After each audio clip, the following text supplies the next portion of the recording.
রাসূলুল্লাহ সাল্লাল্লাহু আলাইহি ওয়াসাল্লাম বলেছেন, লা ইউমিনু আহাদুকুম, তোমাদের কেউ ততদিন পর্যন্ত মুমিন হতে পারবে না হাত্তা ইউহিব্বা লিআখিহি মা ইউহিব্বু লিনাফসি, নিজের জন্য যা পছন্দ করবে তার আরেকজন মুসলিম ভাইয়ের জন্য তাই পছন্দ করবে।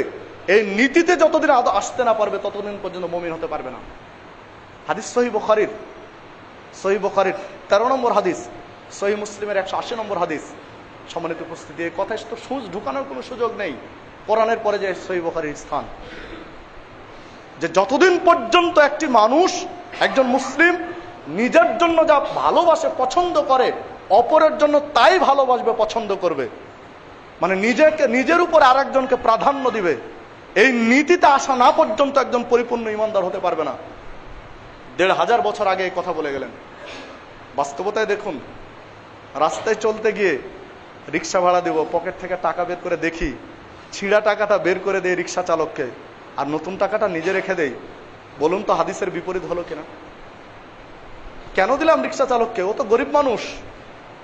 আমার যদি 2 টাকা ছিঁড়া, 10 টাকা ছিঁড়া, 10 টাকা নষ্ট হয়ে যায়, ক্ষতি হবে না, আর একদিক দিয়ে আমার চলে আসবে। আর ও তো গরিব মানুষ, কেন তাকে ছিঁড়া টাকা দিলাম?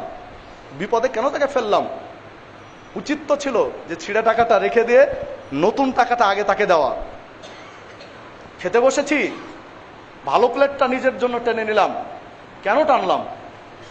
কারণ এই ভালোটা তার একজনকে দিয়ে দিতে হতো। সম্মানিত উপস্থিতি, এই হাদিসের বাস্তবতা দেখুন, সাহাবীরা দিয়েছেন। মক্কা থেকে মদিনায় হিজরত করে এসেছেন আব্দুল্লাহ ইবনে আউফ, বিশিষ্ট সাহাবী।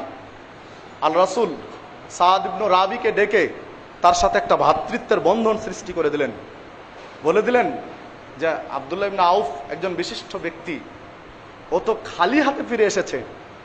মক্কা থেকে মদিনায় এসেছে, কিছু নিয়ে আসতে পারেনি, না ছেলে মেয়ে নিয়ে এসেছে, না স্ত্রী পরিবার নিয়ে এসেছে, না কোনো ধন সম্পদ নিয়ে আসতে পেরেছে, শুধু যা পরে আছে এই খালি হাতে এই পোশাকে চলে এসেছে। তো যাও, পারলে তার উপকার করো। সাদ ইবনে রাবি তাকে ডেকে নিয়ে গিয়ে বাড়িতে বলছেন যে আব্দুল্লাহ ইবনে আউফ, আপনি আমার মুসলিম ভাই, আপনি আমার বন্ধু পর্যায়ের। কারণ আল্লাহ রাসূল বলেছেন যে কোনো মুসলিমকে, হকপন্থী মানুষকে কেউ যদি হৃদয় দিয়ে ভালোবাসে, স্রেফ দিনের খাতিরে, স্রেফ পরকালের স্বার্থে হকপন্থী মানুষকে হৃদয় দিয়ে ভালোবাসে, তাহলে এই লোকটি যেখানে থাকবে ওই ভালোবাসা মানুষটি ওখানেই থাকবে, একসাথে থাকার আল্লাহ সুযোগ দিবেন। স্রেফ এই মানে দ্বীনি মহব্বতের কারণে।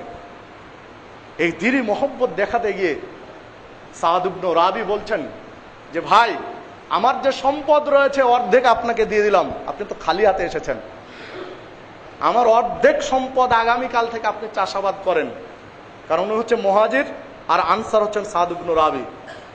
আপনি যতদিন প্রতিষ্ঠিত না হতে পারবেন ততদিন আমাকে দেওয়ার দরকার নেই। যদি কোনোদিন হতে না পারেন, একবারে আমি দিয়ে দিলাম। আপনি তো খালি হাতে এসেছেন, আপনার তো পরিবারও আসেনি আপনার সাথে, আপনার স্ত্রীও আসেনি। আমার 2 জন স্ত্রী, আমি 2টি বিয়ে করেছি। এই 2টি স্ত্রীর মধ্যে কোনটা আপনাকে ভালো লাগে দেখেন, যেটা আপনাকে ভালো লাগবে ওটা আমি তালাক দিয়ে দেবো, আপনি বিয়ে করেন। পারবেন এই ত্যাগ স্বীকার করতে?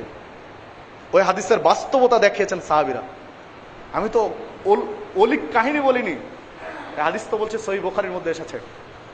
সম্মানিত উপস্থিতি, সহিহ বুখারীর 4884 নম্বর হাদিস।